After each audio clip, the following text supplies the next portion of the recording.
Okay, we can start now. So welcome back again. Last time I told you that in the requirements, we have one field trip.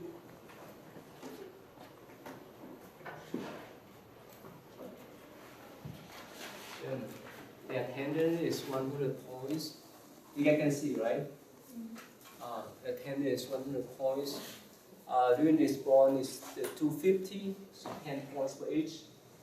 You need to do 25 in order to get 250. In total is 28, so you can drop 3. And field trip is 50 points. Again, there's your options. If you want to come to my center, want to all the Buddhist center, that's fine too. What's your name, lady? Tiffany. Last name? Tran. Tran.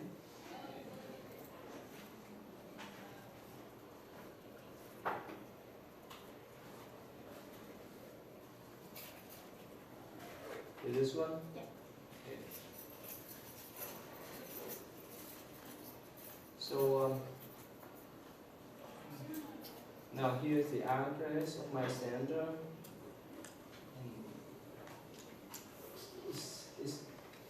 It's in Sugarland.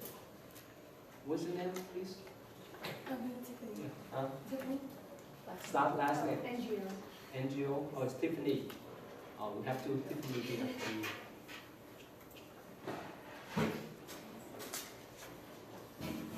Is this one? This one, right? Yes. Yeah, this is my address, and Julia, she came there last semester. So on March is 19th, it's Sunday. We start from 10 a.m. We have that special celebration, right? Welcome celebration, and you guys can come. You can come to attend our special celebration and write about that report, or you can go to any Buddhist center. That's your choice. Okay. And again, at the beginning of the semester, actually, yeah, last month, I thought about bringing you guys to some Buddhist centers. It's optional during the semester.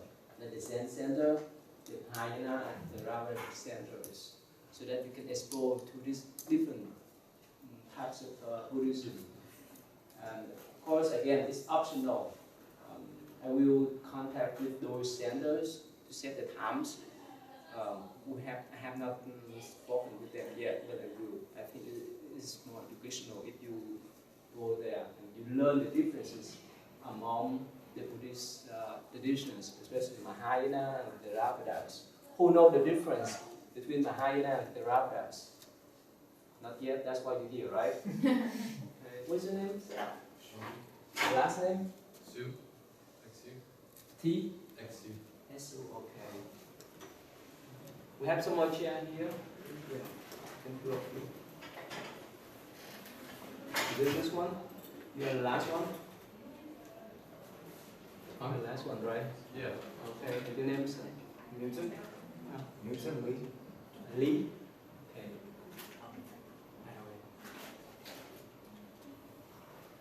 Which one? That one. This one? Okay. So again, attendance is 100 points, and the field trip is 50 points. So you're welcome to come to my temple for that special celebration, and you can go. Or even if you want, you can go with me. I have not set the date yet. I need to contact with the centers to set the date. Probably when we start to study about Mahayana, Theravada, Zen tradition, I think it's better for you guys to go there. And again, it's optional. On those days, I think if you like to meet that at those centers, I will provide the address later on. And we won't have class here. It's just optional. If you want to go, you can go. Otherwise, it's up to you. Right? So I give you plenty of choices to write the field trip report. Either you, let's say, if you go with the, let's say, 4 centers, you pick up the one that you like. You write about the report, or you have that extra credits to write. But remember, when you go there, you need to write for me. Otherwise, I don't know what you think about that edition. Okay? So I think this semester hopefully is more fun, more interesting. Last semester, actually last year, I didn't take my students to go out to see those centers, and I didn't ask them to come to my center too. So hopefully this semester you get a little more with my students. Your last name? Mitchell. Mitchell?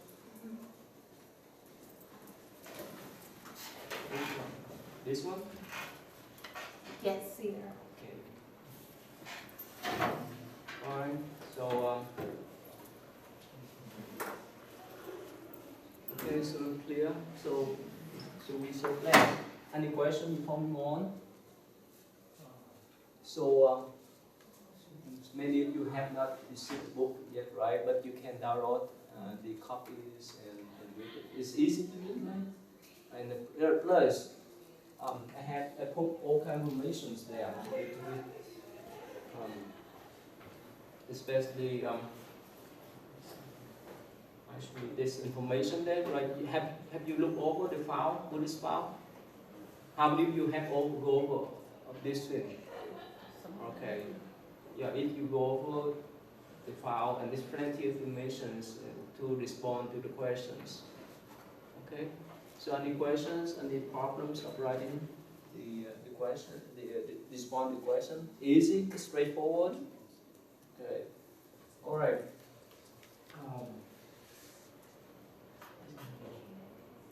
Okay, so today we discuss about the career of the life of the Buddha. So before you came here, how many of you know something about the life of Buddha already? How many of you? Oh. Especially you are a Buddhist, right? What you learn? What you know about the life of Buddha before you came here to the class? Oh, no, like pretty much what I read. Already? Yeah. Okay.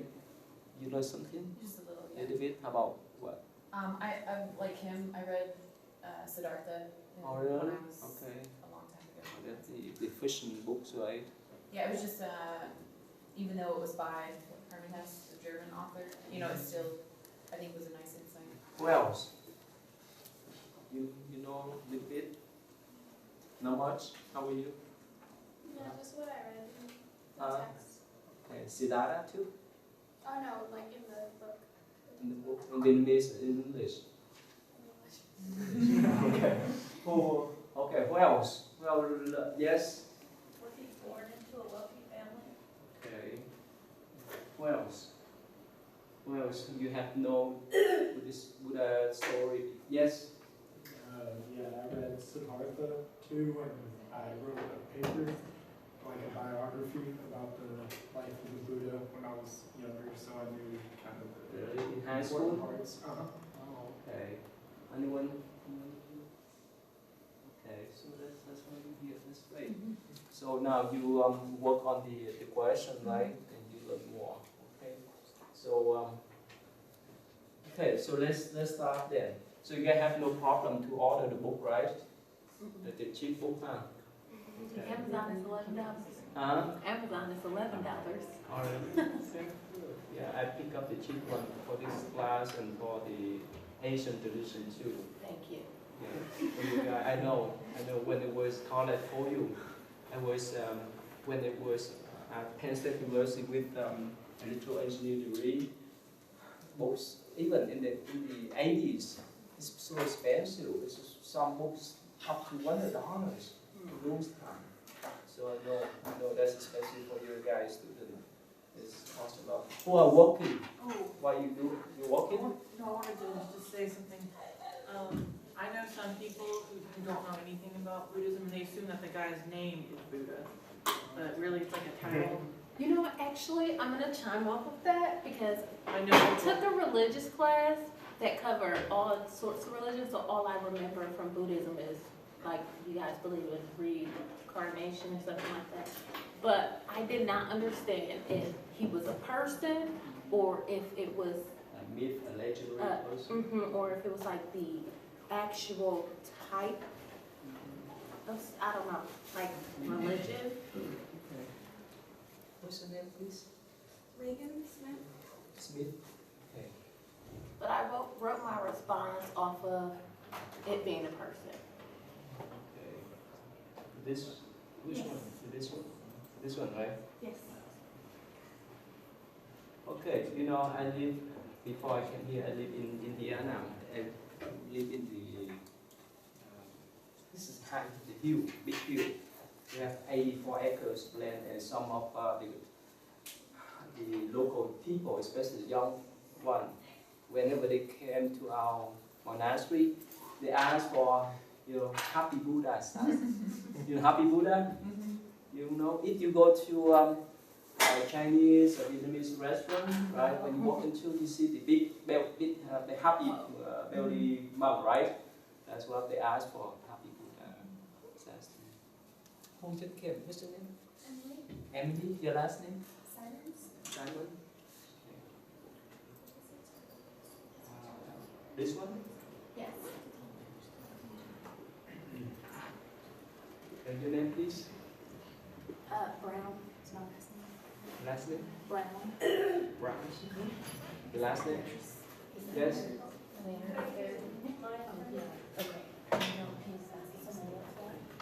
This one? This Brown? Okay, your name? Oh, I see. This one? Yeah, it's very important. I take the attendance, please. Okay. So again, the last Tuesday, I told you guys allowed to have 2 unexcused absent. Sometimes you're sick and so forth. But after that, unless you let me know, otherwise I may subtract. I don't want to subtract the point, but please let me know if you have some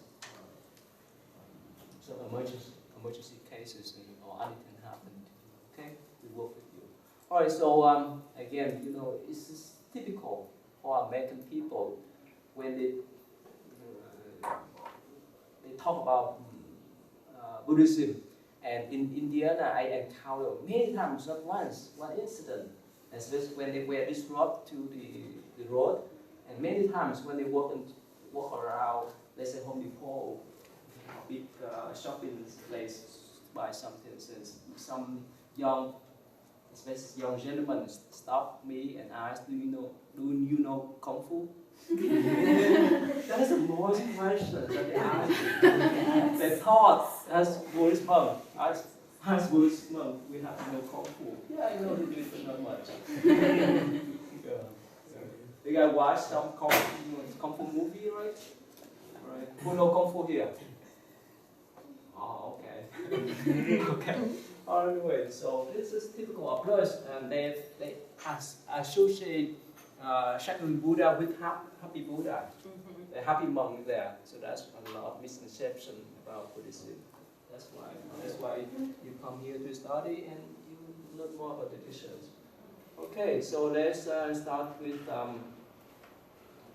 this chapter. Okay, this.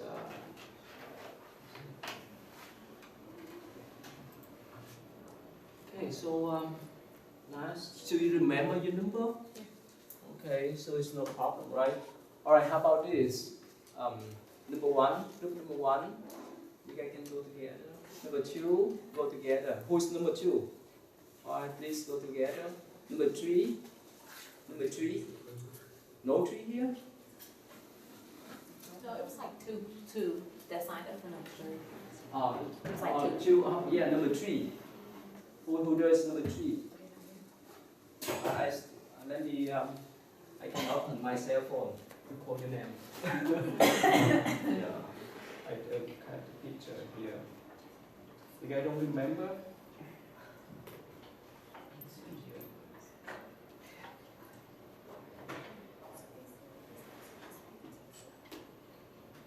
Alright, how about number 4? Alright, you go together. Number 5. Alright, so go together please. Number 6. Okay, 7, 8, 9, 10. 41. Okay, go ahead, please. Call your number and go sit together and talk. Oh, okay.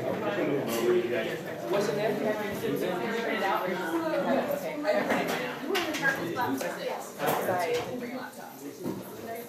You need to do that. I just want to talk about how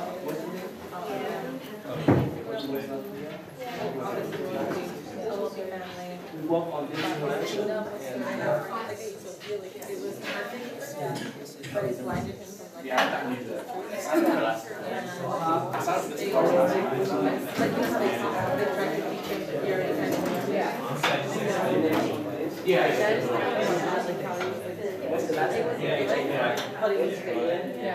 I wrote kind of similar things. I wrote, I was born to his parents. Yes. I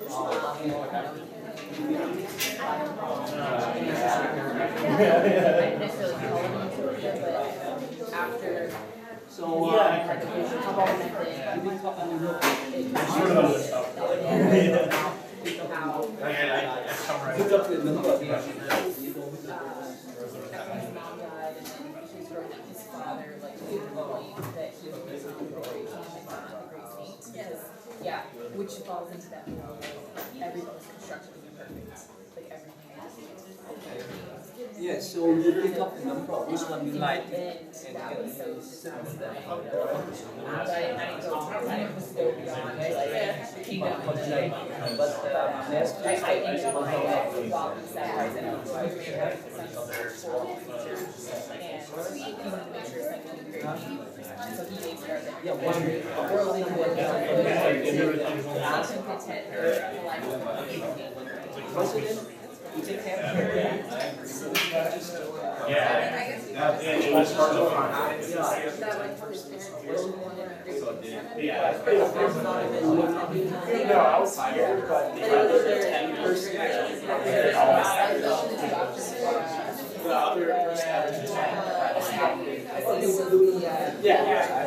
see them with the stage, the whole stage routine. Yeah, pick up the number you like and you I see the and then with the eyes,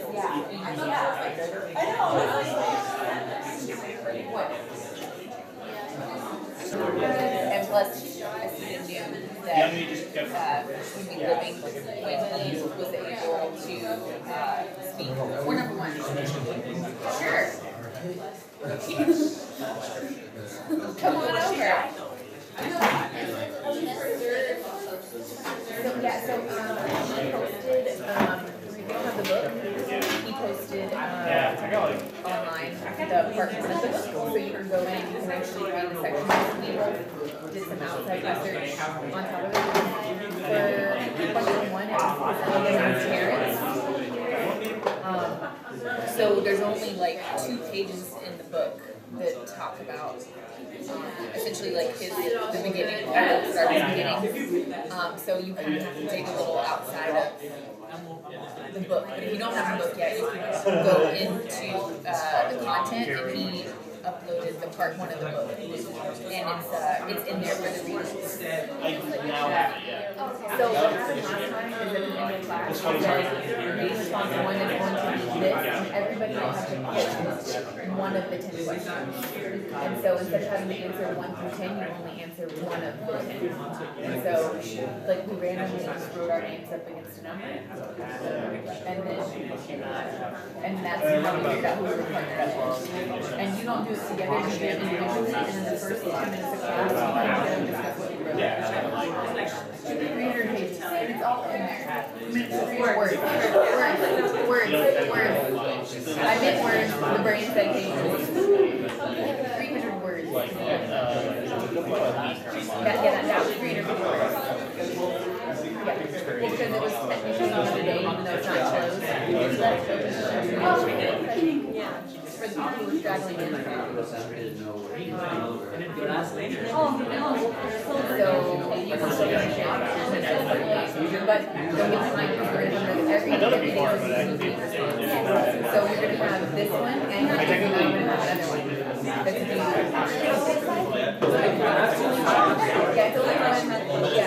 one of the 2 questions.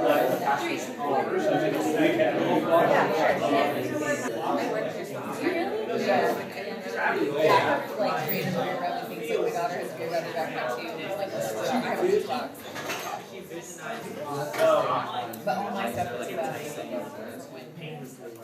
Yeah. yeah. I guess what you're saying is like, you know, how do you something that doesn't need needs. No, so if you don't bring a computer with a screen, then you can just that you bring a printout. So that way that you could, because we're gonna have to discuss. So today, either she or I will do that, so that way you're not late. Yeah. Yeah, and that's why everybody has to do their own. It's gonna be like for it. section. We come together and discuss, and then each time we pick somebody different to be the presenter for the question. I guess we do that before you. And I don't mind if I brought my No, that was just one right there. Yeah, it's, They're very loose, in terms of, like I said, our question was Siddhartha-I's kingdom of parents. We didn't have any of the other things, so I couldn't understand like that. Like I couldn't. Yeah. We were talking about that, like we could have gone to talk about like More to talk about. how how he got married, he had a kid, but then he wanted to go out to lunch and everything was changed because the king was saying like, hey, let's make everything look good still because we want him to know that everything's good. And then he went out to the village, and then eventually he saw the old man, and then eventually he saw the sick man, and then eventually he saw the death, you know, and like, so but that's how our hearts are. So that's why I stopped at where. Does that make sense? Okay. Are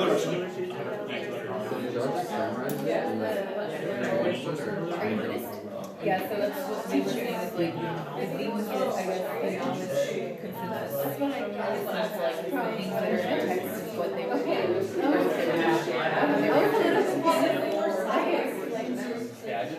Jillian. Okay.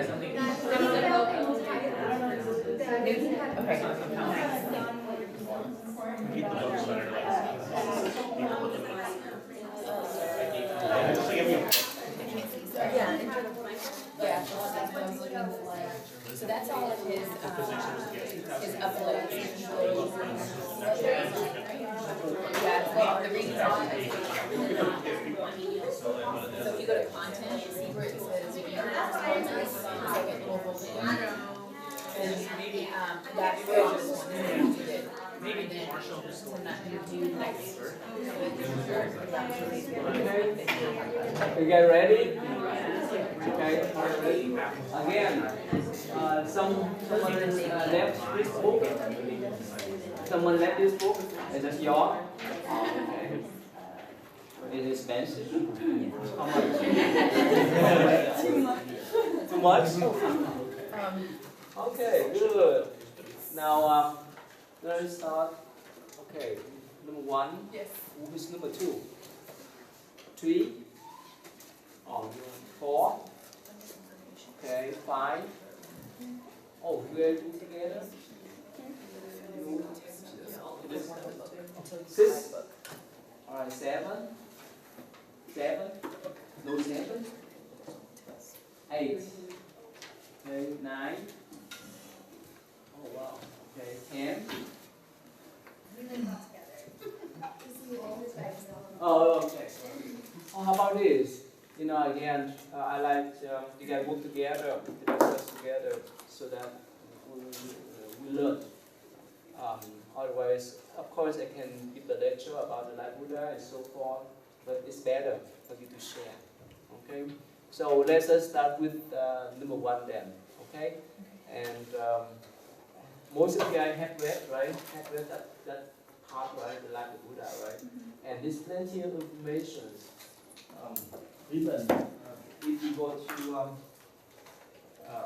YouTube, and there's many documentaries, especially BBC and so forth. This is really popular. Okay, so let's start with group 1 then. Let me see. Yeah, start with group 1. Describe Siddhartha's kingdom and parents. For like, you can go ahead. You can press and represent your group to talk. No, so I'm asking, do we need to stand or sit? Can we, either way, okay. I'll be lazy. Oh, okay, sure. Your name? Jillian. Julian. Okay, go ahead. All right. So Siddhartha Gautama, Prince Siddhartha, was born around 563 BCE to his parents, King Sahadana and Queen Mahamaya, she's known as Queen Maya. Their small kingdom was located at the foothills of the Himalayan mountains, which is near present-day Nepal.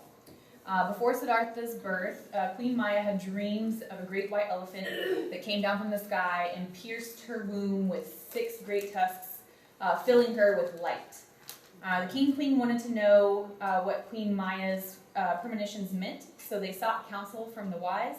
Many advised the king and queen that the dreams meant that they would have a son who would become a great leader. During Queen Maya's final stages of pregnancy, while traveling to her father's house, she halted her carriage near a forest grove near Lumbini to give birth to her child. The birth was described as clean, sacred, and silent birth. Siddhartha was born spotlessly clean, and there was a great silence, unlike other human births.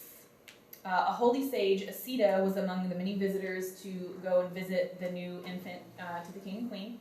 And Asita prophesied that Siddhartha would either become a great saint or a great king. When Asita looked into Siddhartha's infant eyes, she wept and stated that this was indeed a special child who would bring the people to peace. King Siddhartha and Queen Maya were very happy, but their happiness soon came to an end as Queen Maya became deathly ill only 7 days after giving birth to Siddhartha. Before she passed away, Queen Maya asked her sister to mother her son. She accepted and raised Siddhartha as if he were her own, allowing him freedoms to roam the palace and have a carefree childhood. The king, while saddened by his wife's death, remained happy with his son's foretold future. However, he wanted to make sure that his son became a great king and not a saint. Therefore, he gave Siddhartha every worldly good he could in order to keep him content with the life of becoming a king. What's your name? Sarah Hallmark. Yeah, your last name, please. Hallmark. Actually, it's H, right? Sorry. It's H, last name, is that H? H, yes. Yeah. Which one? This one? Uh-huh. What's your number? 125. Your question. Your question. Sorry. Okay. Sorry, 45 was closed down. Number 10. Number 10. Oh, we have number 10 here. I can go with it, okay? Now here, let me go back. You walk too far. You talk about Well, we kingdom. didn't go much past like the fact that he was his dad wanted him to have the worldly goods. So that's the king. Those are his parents. Those are the kingdom he comes from. Okay. But if we did go too far, I'm sorry. I was trying to hit 3 50 words. That's okay. No, it's good. It's okay. Like I told you that when you write your read response, please the minimum is 300. Don't go below. Okay. If you go below, I have to subtract your points. But I give you a chance to have more. But there's just a mark the minimum. You can run more. But anyway, stay with the questions. Okay. Again. So anyone of you? Who is you number 1? We are number 2. Number 2. So she overlapped with number 2. That's okay, no problem. Oh, sorry. That's okay. No, no. Sorry, number 2. So again, how about his parents' kingdom? This is a small kingdom. Mm-hmm. Now they belong to Nepal, right? And remember before we end last Tuesday, I mentioned about even now in India they classify people in 4 main classes, right? The first one is the priest, second is the royal, and the third is the merchants, business people, and the last one is the farmers, and of course now they call the 5th one untouchable. So that's why they classify people in these 4 or 5 different classifications, and his dad controlled 1 small kingdom. Of course, now they become Nepal, one part of Nepal, but later on, like when the King Ashoka unified all Indian continents, it's become India, but later on it is spread out too. Okay, so thank you. Yes. Okay, let's see. Okay, how about number 2? what's the difference? I mean, you guys work in number 2, right? So can you say more about that? Actually, you mentioned, but you can elaborate more. What was the word about him? His mother had like a vision. White elephant. Yeah, of a white elephant, and Okay. it predicted that the child would be like great, either like a saint or a king. Her birth it says she was pure, so was she like a virgin, I or? don't know. Well, that's kind of Because that's what the textbook kind of said. Yeah, and the text, like the way that it described how she got pregnant, how Siddhartha was conceived, we interpreted that when she got pregnant, she was a virgin, because they're seeing how Okay, pure she was. what happened then? So when she gave birth, she was holding on to a branch, and it was a painless birth. So that's like not common at all. And instead of him coming out of the womb, it came out of the right side of his mother. And it's, for a lot of sources, it said, some sources said it differently. It said she foresees a vision of gods like Indra and Brahma, that they took the child painlessly away from her. And a few was that, and another thing is that when it said she had a dream about the white elephants, and then it said something like several months later that she finds out that she conceived with a child, conceived the child, and she realized that the dream that she had was symbolic of how she got Siddhartha in the first place. Any more? 7 days later, his mom dies, and it said in the textbook, like, to preserve her purity was like a reason why she would die, because nothing less pure should enter. So you guys read the part that after he was born, what did he do?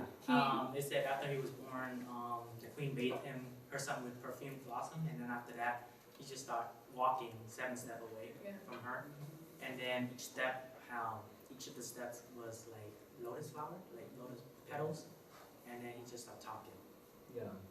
Like, If you're Buddhist, right, you attend some of the Buddha birthday celebration, right? At the Buddhist temple, we have small, what called baby Buddha. yeah, Who have attend as okay, and we bathe the Buddha. It's the symbolic way to remember that we have to purify our mind.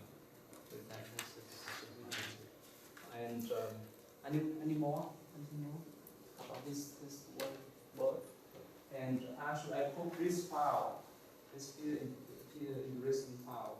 The Light Buddha is still long. We have about 605 slides, and it's still in detail. It's compiled all information from all traditions. And it says that according to the Buddhist traditions, before someone come down to the earth to become Buddha, they will be in the to see the heaven, to teach before they came down here. That's what let's talk about this pure above heaven, and this here the same of Devas and Brahma, and even before he came down, he picked up or settled out the parents. He absorbed first who parents who he wanted to be the son of that parents. This is one that's what called Bodhisattva and Siddhartha-I. Now later on, when we study, you would know that to be a Buddha is not one lifetime. It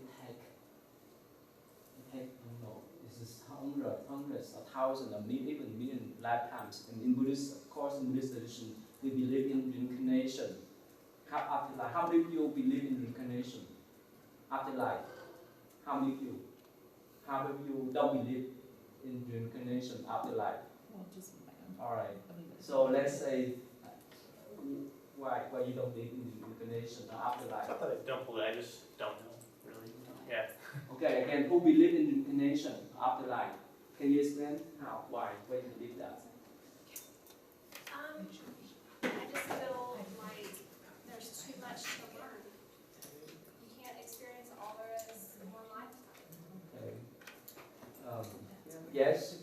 Well, what my parents usually taught me when I was that's make me believe reincarnation is that They make you believe. make me become realization. Okay. Yeah. Make it seem legitimate. So I was like, I believe that like you know, we on our lifetime we have debts, like we have to owe from another person or just pretty much fate. So we have to somehow return that debt that we had like in our previous lifetime. So I believe that reincarnation is like a sources for us to, you know, return and then try to bring like owe the debt and return the debt that we owe to the person that helped us out in our previous life or whatever. Yeah, actually, you know, especially the Buddhist people, whether they understand Buddhist philosophy and principle deeply or not, the most important thing for them to, you can say, believe is reincarnation, afterlife.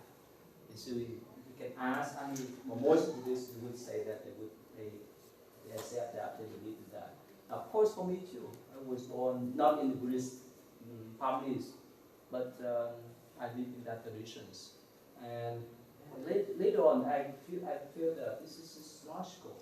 And you know, there's many gifted children, right? How could they know how to play piano when they're so young?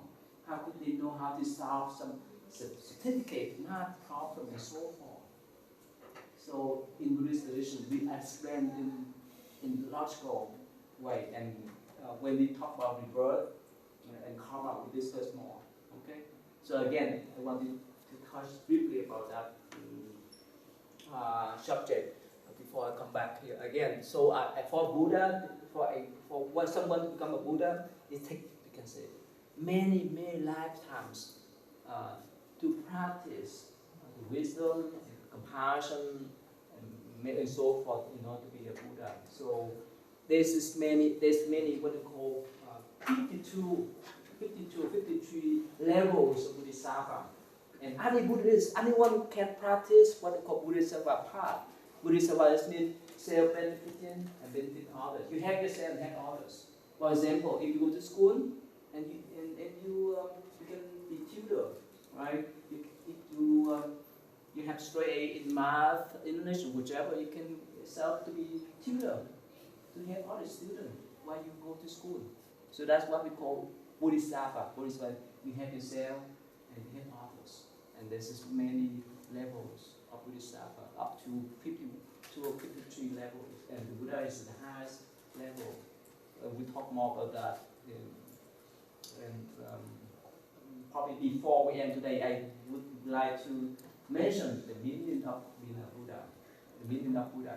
Oh, yeah.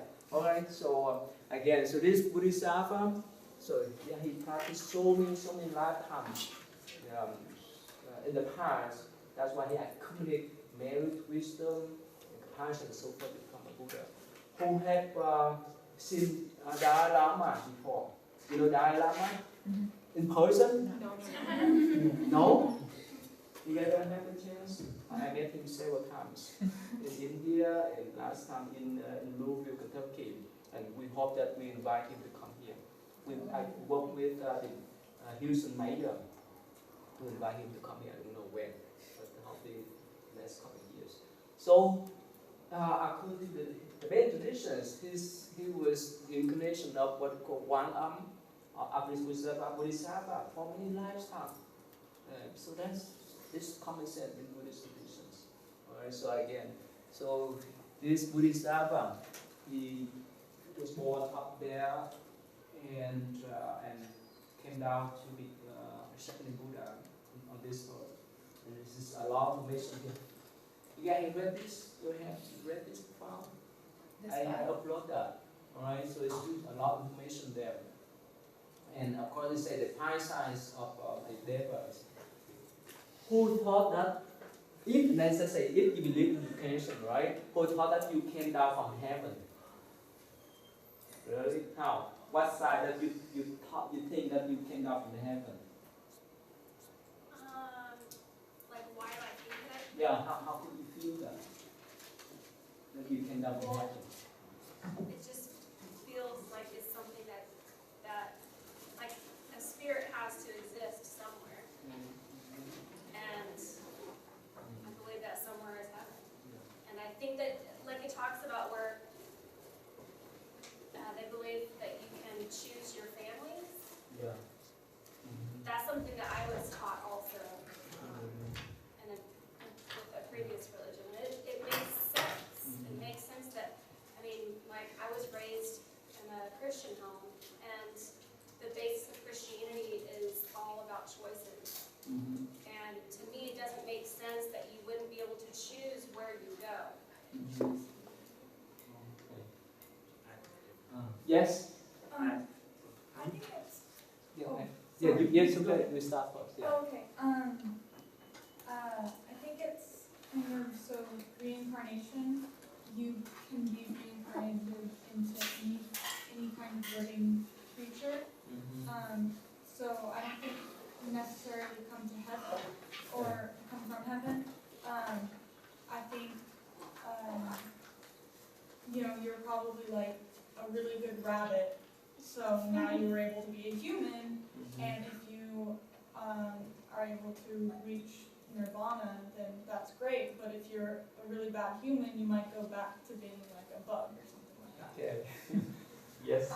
Well, what I was taught growing up is that they was telling me that heavens is for with the gods and the deity, whatever, or where all these they say goddess and all that, but everyone that began when they after they passed away, enter hell at first, and then from there they will pass the judgment of whether you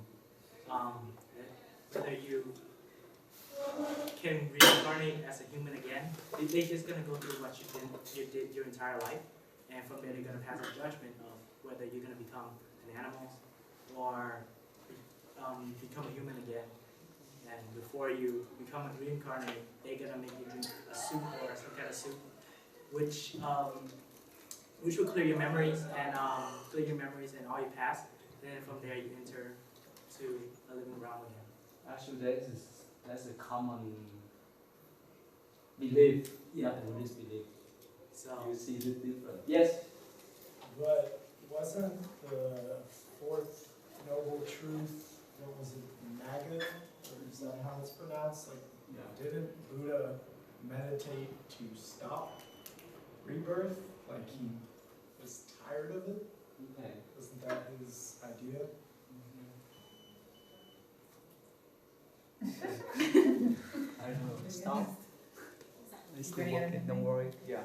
Okay, so this is common belief. And when we talk about Four Noble Truths and Eightfold Paths, probably next week we see more, especially the 12 clean conditions. This explains the whole spectrum of the past, present, and future. But anyway, so we talk about that more. Okay, so let me go briefly again. We talk about that. There's two important indications for someone in Buddhist traditions to believe that they were born from heaven. The first one is they are really generous person. They want to keep out. They help other people. They're a generous person.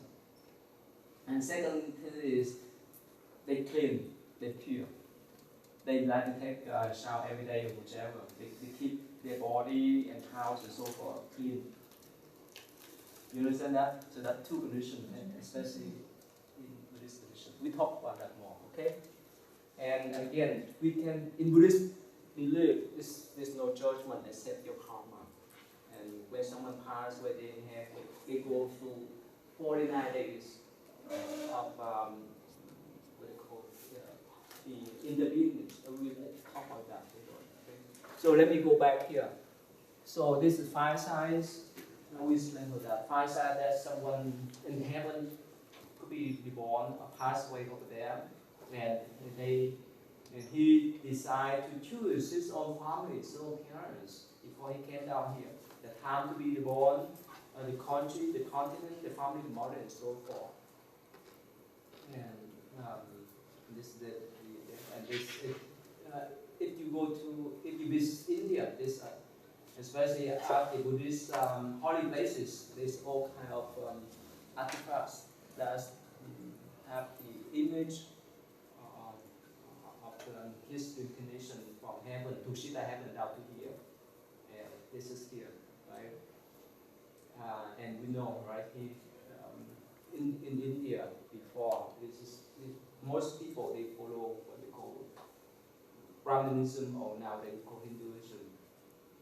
And that's what we talk about last Tuesday. And continents of the Jambu River, that's just a name. Right? And we have times the ruler, the Kapilavastu, the small kingdom that his father rules. And this is kingdom capital too. And the present here in Nepal, I visited India, but I have not been there. I just went to the place where the Buddha attained enlightenment. That's called Bodhigaya, not Nepal, not Lumbini yet. But here the king Suddhodana and Queen Maya, and he descended out of the conception in Mahayana. And of course, according to the traditions, you got to forget to mention one thing is that according to Indian traditions, that before someone give birth to a child, they need to go back to their hometown. That's why on the way back from her husband's kingdom to her parents' kingdom, she stopped at Lumbini, where she gave birth to him.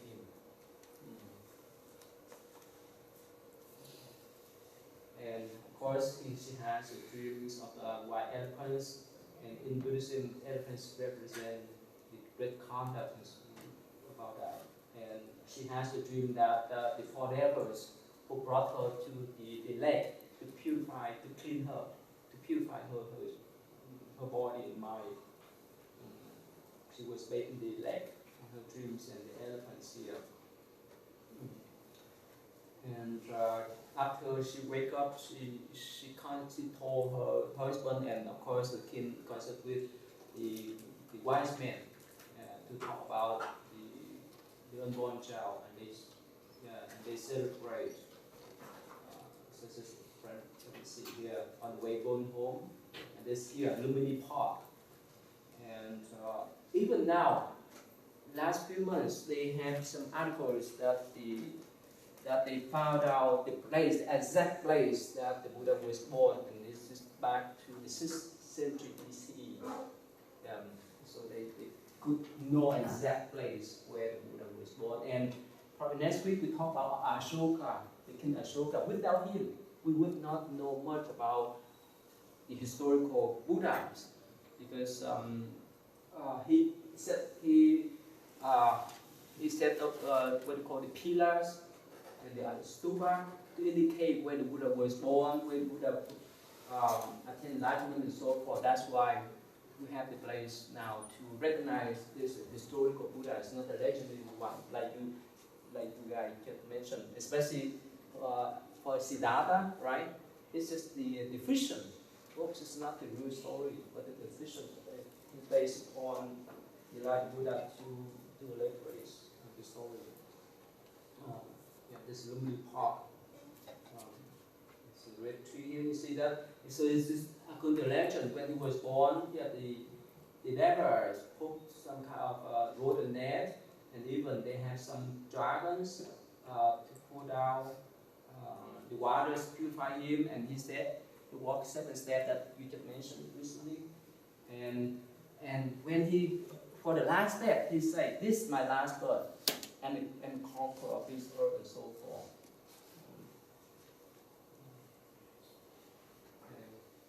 This is so. That is the verse and the truth of the words, endless end in the words, foremost end in the words, and so forth. This is my last birth. And of course, it say that she passed away. She passed away 7 days after he was born. This here, you see in the pole. Here, there's a pond. There's a pond. This is the place where he was born. This is the capital Vastu city. Okay. This is, see that? That's the pillar. And this is what they call the practice. The oldest, one of the oldest language in India. It inspired this language, this writing on this pillar to indicate this is the place where the Buddha was born. So that's why we know this is historical Buddha. And here this is it. And we talk about Ashoka later on. Okay. Okay, so this and Asita, you guys forget one thing. Asita, have you read this part? Asita is just like the wise man or the fortune teller man. So when he knew that the Siddhartha was born, the prince was born, he came down from the mountain to predict about his future life.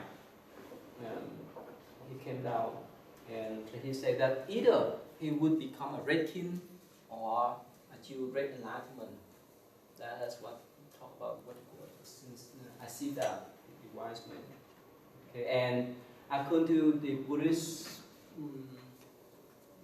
belief, that every Buddhist has 32 special or major marks and 80 minor marks. Remember I told you last time, right? Sometimes you see the Buddha statue with the sign like a swastika, right? That's one of the special signs. That's not the swastika like Hitler, right? The Nazi one, but the reverse side. So that's one of the special. And other little feet is the wheel and so forth. This is 32 major part. It's quite different. And this is the prince placed the feet on Asita. You guys who know how to, I don't know, in the East, some people they can see, they can read other people's mind, or not all people's mind, but to recognize the personalities or characteristics in the appearance, the way they stand, the way they smile, the way they talk. You understand what I'm talking about? Who know? Who has that skill here? No, you don't know. Huh? No, not Justin. That's different. Justin is different. No. People that's confident by the way, like you said, by the way they speak, by the way they carry themselves. You can tell people that's like unsure or shy. I think that's just reading people. I think that's part of nature. Yeah. Like different people have different auras. Yeah, that's right. Everyone has different. The way you smile, the way you walk, the way you talk, the way you communicate with other people is quite different from others. Everyone else has unique characteristics, right? So of course, in Buddhist view, our appearance can be changed moment by moment, and of course depend upon our state of mind too. When you're happy, your face is different from when you're angry. You're angry, right? You see? That's different. So that's why in Buddhist view, the mind is so important. If you have happy life, happy mind, you have happy face.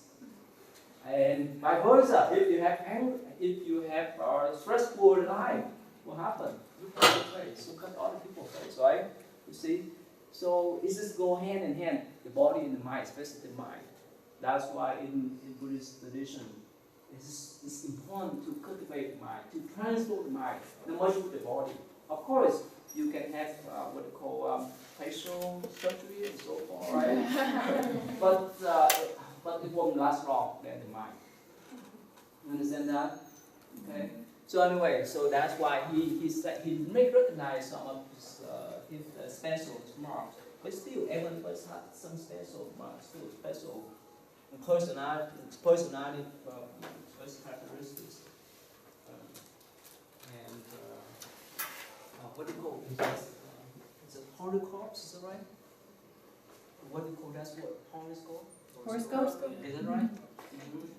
You who believe in that? Come on, girls. Huh? No. Okay. The time that you were born is so important, right?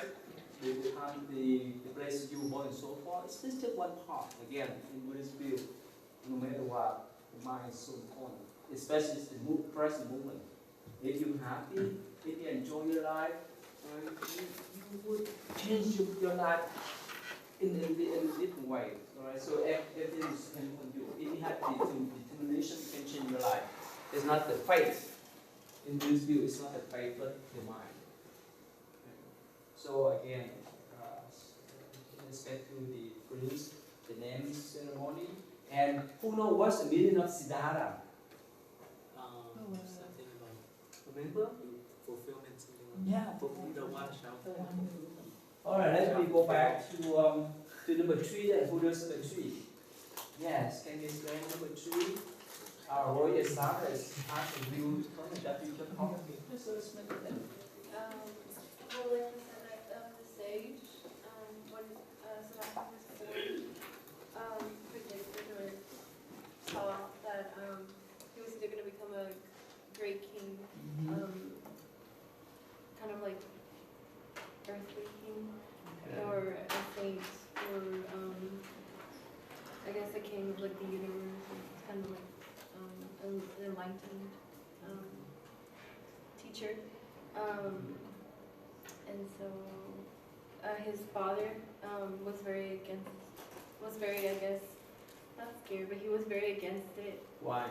Because he wanted to, like, in the book it says that he isolated him from any human suffering. But why? Why he actually want to isolate his son from you or from society? Why? Because if he would see that, or if he would understand, then he would desert everything, all the riches that his father surrounded him with, any pleasures,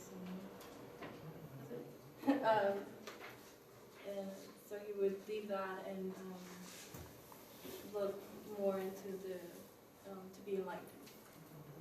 Let me ask you, okay? I don't ask your age specifically. Who are above 40 here? No one? No one? 30? Okay, so probably you're oldest one. Oh, I'm on those. Anyway, so the reason why I ask this is, especially for the kid, right? Of course, he wished that his son would take over his kingdom, right? That's why he isolated his son from the real world so that he would not go to the forest to become a monk and so forth, right? So that's why. But, sometimes in the course of your life, I don't know whether you have this kind of experience or not. Let's say, oh, every day I have to go to school. Every day I have to go to work. It's time for you? Or interesting? What do you think? You understand what I try to say? Yeah. Right? So the routine work, right? Every day go to school. Every day go to work. And so forth and so forth. Sometimes you tired of that or you enjoy? Tired. Why? Because you're doing the same thing every day. You don't take a break. You need to recover mentally from what you're doing and be aware of the world around you. Anyone of you? Enjoy it. Enjoy? Yeah. School, not work. Work is very, I don't like work. I like school. Alright. And even, how many of you have children already? One only? Okay. And so most you are in the process? Right? Is that right? Most are old. Alright. Okay. By the way, how many? Sorry. I have 3. 3?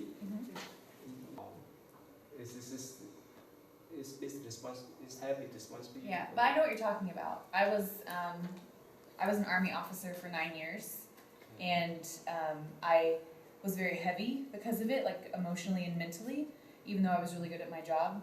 But I realized one day, I woke up and I had this realization that I had a choice to either continue to work 16-hour days and be successful, or I could back off and essentially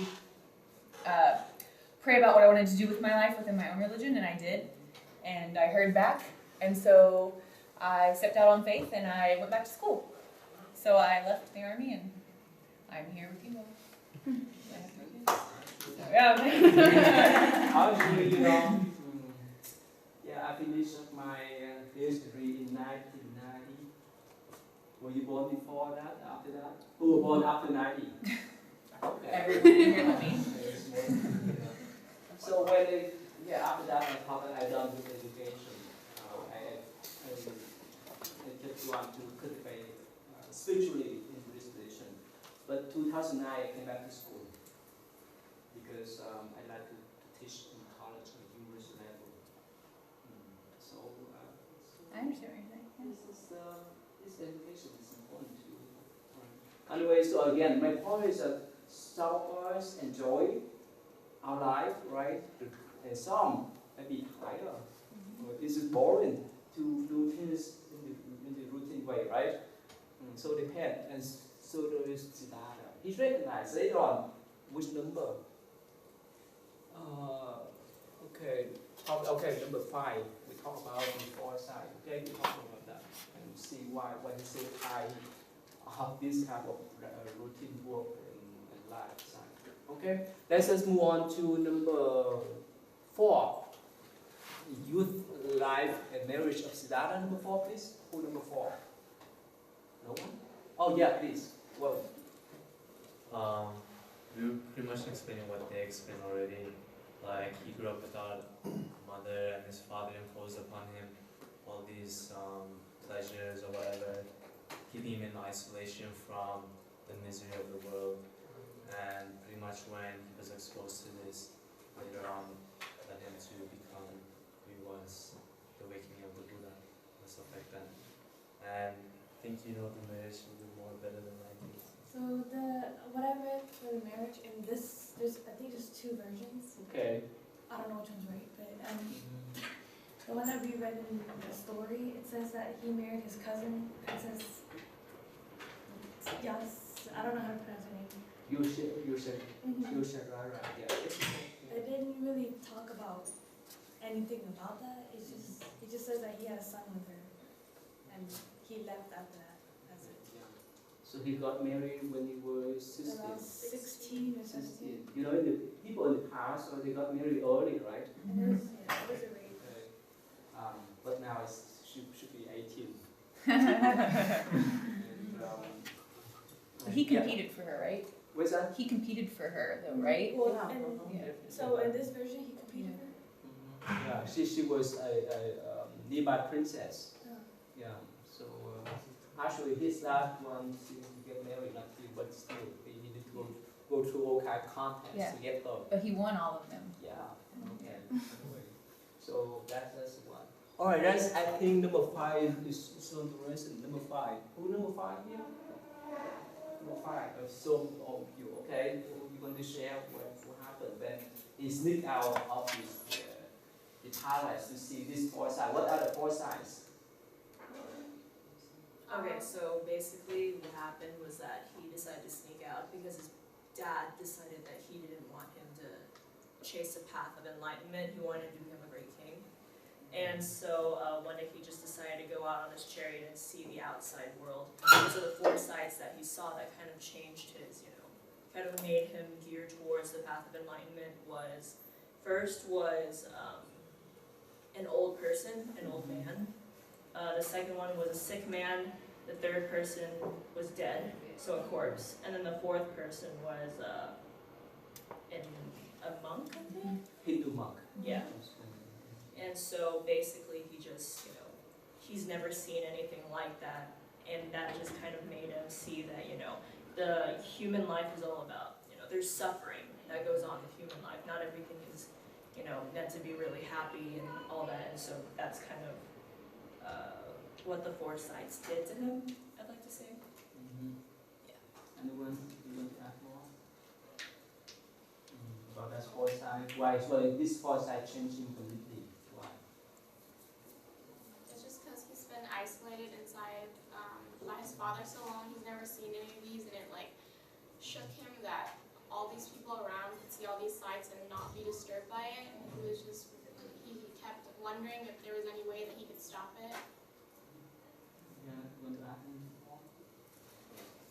I just want to say that I think he realized that through, like, us humans are connected through suffering.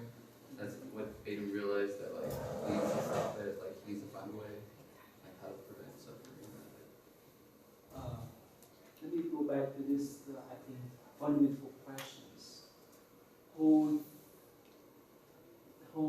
have the thought that how could we come here and where we go to? Who have that thought?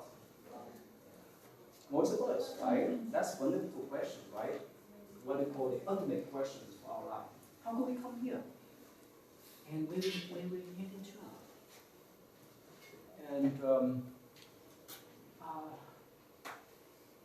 of course, most of us always like to live forever.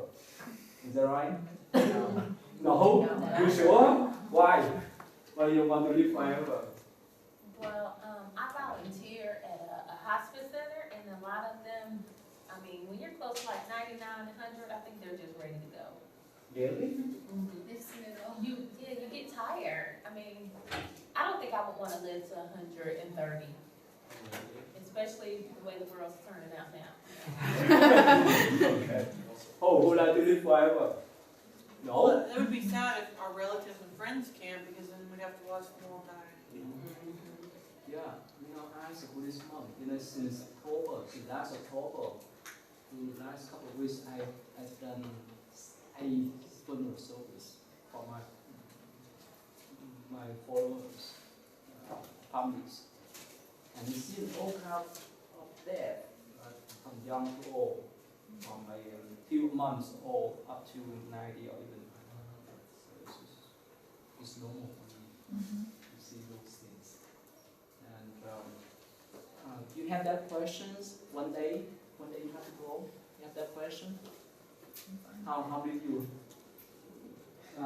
have that type of question, or you just forget that? I just concentrate on my study, concentrate on my jobs or on my relationship. That's all. I just always wondered, like, what was the point of life when you're just gonna die eventually? So that's like, I guess it's a morbid thought, but I don't know. That's why I like want to learn about Buddhism. Who has that question? This is getting too deep. Yeah. Yes. No, I was agreeing. Like, it kind of makes you wonder, like, at the end of the day, you're gonna die. And so what are you getting out of it? Is that hopeless? Or that's a pessimistic view? What do you think? No. No, right? This is the reality, right? One day you have, yes? I always hear people say, we're supposed to enjoy life, but there's so much suffering. Sometimes I even doubt if like happiness is possible, but I've heard people say, well, I grew up around Christian people saying that we're supposed to suffer because it makes us stronger and it gets us ready for the afterlife or something. Okay. In Buddhist view is quite different. You have a choice to be happy or to be suffer. That is stuff on your mind. And in Buddhist part, we have what we call meditation, right? Mindfulness practice, and you know that, right? If you know how to utilize that practice, you can transfer your mind from a stressful life, a stressful mind, into a happy mind. When you have a happy mind, no matter where you live, where you go, you'll be happy. But if you are billionaires, you may commit suicide. It's so stressful mentally. You understand that? So it's everything stuff up here. It's your choice in Buddhist view. You have that choice. No one forces you except yourself. Whereas many people actually, just last week, there's one gentleman. It's tough. I won't talk much, but I want to talk briefly that it's not typical boys, but he said, "Oh, I'm useless. I don't know. I waste my life here and so forth and so forth because of that thought. His parents brought him to talk to me. His parents told me that in the past he tried to commit suicide and so forth. Because of that negative thought. That's pessimistic view of life. So that's your life. This is your mind. You can change it. Make sense? You have that power, that choice in your life. It starts from here, from the mind. It's not the fate, not the karma, but your mind. If you know how to choose life, especially mindfulness practice, meditation, you can transform that. Especially, yes, everything is stressful, right? Go to school is stressful, is that right? Homework, tests, and so forth, and even whole full-time job here. Really, it's stressful, right? Your full-time job and full-time student here. Wow. But if you know how to manage your life, if you know how to manage your schedule, especially your mind, you can handle life.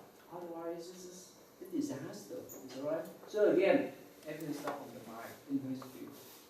It's not the fate, it's not the karma, but the state of mind. And that's why the Buddha found out after his meditation, attained enlightenment. That's why he provided what he called the Four Noble Truths and Eightfold Paths. I think we discussed in detail next week. Okay? Alright, so again, that's why when he saw these four signs, especially the last one, actually the first one he saw the sick man, the second one is the old man, right? And the last one is death.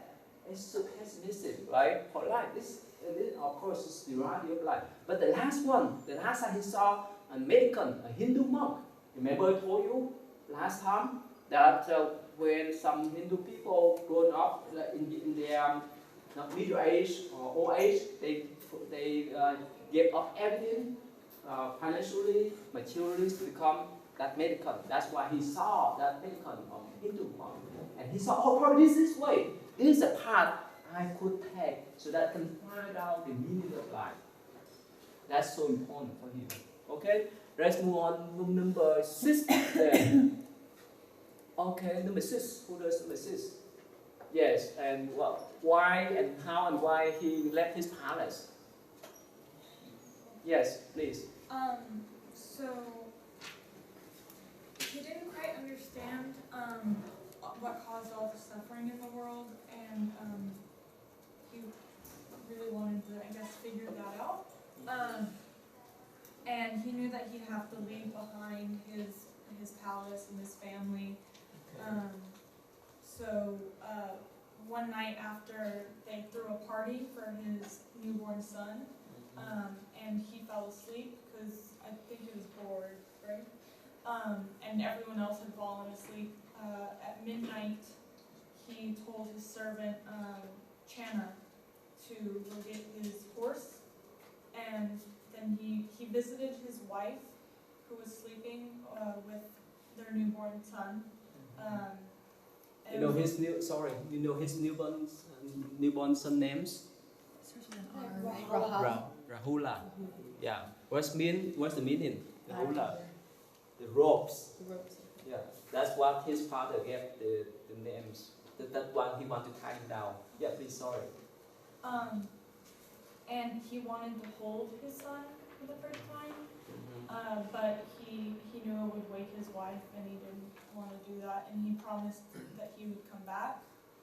And then, so he got on his horse and rode off, and he stopped by a riverbank where he got off his horse, took off his jewelry and his princely clothing, gave them to his servant to give back to the king, and then he cut his hair and put on modest clothing, and told Channa to leave him, even though he really didn't want to. And then his horse really didn't want to leave him and ended up dying of sadness. Let me ask you this question. Who have encountered some kind of crisis in your life? That's where you are. Can you give someone, if you want to share? Me? You want to share? Just like, I think everyone encounters crisis. Like, is everyone? Yeah. Right. Wake you up? Can you like to share briefly? Who would like to share briefly if you want to? Yes? I was with my grandmother whenever she died. Excuse me? I was with my grandmother whenever she nickname anyone want to share?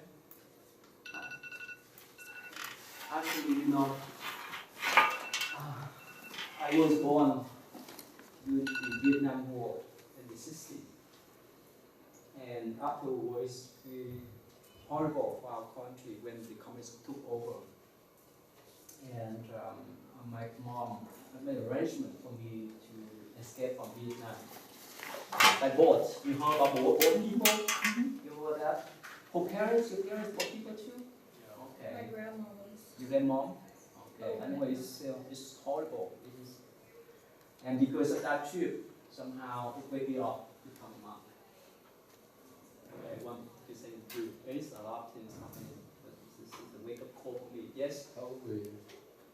Now? Or no, when you left? Vietnam? Yeah. 17, 18.